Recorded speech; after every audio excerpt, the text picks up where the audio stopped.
Yeah, there has been a lot of things that changed. I mean, we don't have as many years experience as the old-timer guys. We already see so much things have been changing. For example, we can talk about the stencil machines. Welcome to Tattoo Shop Talk, which is sort of weekly web show where we talk about tattoo shop related stuff and shenanigans. So if you are tattoo enthusiast, tattooist, or just around all that stuff, consider subscribing and don't be shy to like the button and comments are there as well. I remember when I started tattooing in tattoo shop, if you had a stencil machine, it was pretty simple one, right? Slowly paper going through, I don't know. We didn't have stencil machine from beginning, but then we bought it because we saw that one guy asked us like, don't you have stencil machine? And we were like shocked, like, what do you mean? Do you need stencil machine? Like, is this like, is that?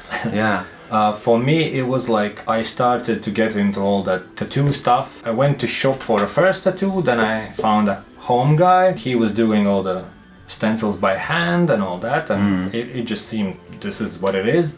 And then my other friend started to get into tattooing, so just to get those hands on a stencil paper was a big deal. So I got from my tattoo guy a few sheets and I gave it to my other tattooist, and he was a really cool guy. He's like, yeah, I'm fine with sharing information and all that stuff. And the guy's like, wow, this is so precious. And like, you know, the other guy was very artistic, so he could actually draw on you, but he said it's so much hustle, and you know, it's like, how do you stick them on? And I'm like, oh, he uses deodorant, and you know, he'll like do that stuff. And the guy said, that's even more before, like, and I mean, when they started selling stencil machines, I didn't heard about them from beginning. They are pretty old, because I see there's certain like thermo fax machine being like praised on all the forums. So if you know when that was out, please leave a comment down in a so we know thing.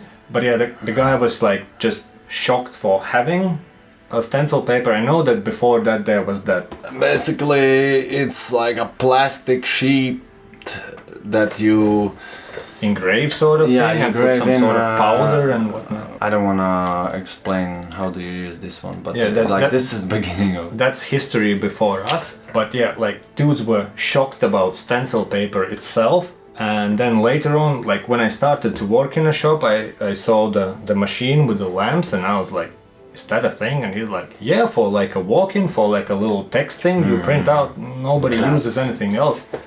I was like, wow. Yeah, the lamp one is insane. Like, and then I went back to my country, and all the dudes were drawing with like hand. I was like, there's a stencil machine, and they're like, oh, that's some fancy shit kind of thing. Yeah. And also other Carlos, the Brazilian Carlos, said he said even now in Brazil, if your shop has a stencil machine, it's a fancy stuff. Yeah. Well, a lot of I was in Estonia guest spotting in one shop. It's one of the most popular shops in all country, and they don't have a stencil machine. They do realistic tattoos mostly. Sometimes Japanese, sometimes like they try to do everything in their way. No stencil machine. They do mandalas. There's one guy doing mandalas, and he's like drawing stencil with his hand, completely circle. Like, and I told him like, wow, how do you guys do this? Like, it takes so much time. And they were impressed about me talking about stencil machine. It was crazy. Yeah, there was one guy working here, and he said he was in a shop where he said to the owner, "It's like, don't you want to buy a stencil machine?"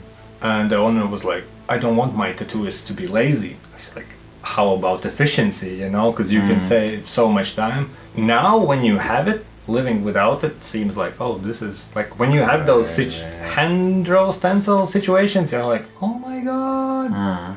But that would be one thing, and it keeps on evolving, because there's like on the market like 3 types of stencil machines, and sometimes you go to one shop and you're almost being upset. You're like, oh, you have this one? Like you don't have the other one? And I'm like, oh, like this one is for war. Yeah. This one's connected to computer. Like, what is this shit? Tell me about your stencil machine. Yeah, I switched from. That seems hard. All the shops I was working in, there was like a backup option, was that fax thing where you put all the sheets together and goes to Sometimes it stretches them and all that. Then all the shops got the lamp thing, and that was kind of straightforward. Only the difference, you have to figure out how fast, how slow to go to see all the details and how to print it out. And now I have the new one, and it's like it's not new one, but it's the Brother thermal something. Yeah, and like, more compact. Yeah. Yeah, it's super compact, super lightweight, but you need like a education in stencil machining, because you need to flip the image, put it certain way, do this, do that, and remember all those things. And it's maybe more detailed, and not for some things it's more efficient, but just switching things seems like, oh my god, you know, I used to this one thing and now it's this thing. When I was drawing stencils by hand before I got that machine, that felt like a fucking dark ages, you know. I was like, oh my god, who does that? I mean, you do the freehand, so you're pretty chillin'. Now, lately, it's like sometimes you have to go back to stencil and you're like, oh, which way it has to go in. I think it's, for me, I think it's harder to make a stencil with your hand than a freehand, because you have to like push it, be sure that the line is there on the paper, and sometimes from stressing out making a perfect line, you go a little bit outside from the... So and then you try to sort it out and like, I will remember that it's this line, and you're like, oh, should I scrap the whole thing? I had so many techniques how to do the stencil lines with pencil, with like a pen, but like with the thick tip, like what do you call it, that thing? Sometimes I was making a stencil, I was breaking the paper because it was too sharp, you know, and so you evolve in there. I found out that actually pencil works better on hand stenciling because it's sort of smoother. But it gets the lines really thick unless it's sharp. Speaking of freehand, like I wouldn't dare it still. Like even like in old school rolls, like, you know, with the very basic angry face looking one, I'm like, even I know how to do it, I'm not sure I can execute it. I would only draw an extra line where I know like, okay, I need to do this here, you know, that kind of thing. It starts from the smallest and you slowly upgrade and get used to it. But of course, when you do it first rows freehand, it's gonna be tough, I think. You know? I was adding once some things to the design with the markers. I added them and I knew what's going on. I was like, this color is this color is that. But when I was showing it to a customer, I was like, this looks like shit. You know, like there's no way a person can... Like every time I ask customer to look in a mirror, I'm looking at design, I'm hoping he's gonna like it, because there's a big mess of freehand lines. You know, yellows, pinks, and browns. And I'm like, focus on the darkest ones, and then somehow it works. But you have to be a little confident. No shading.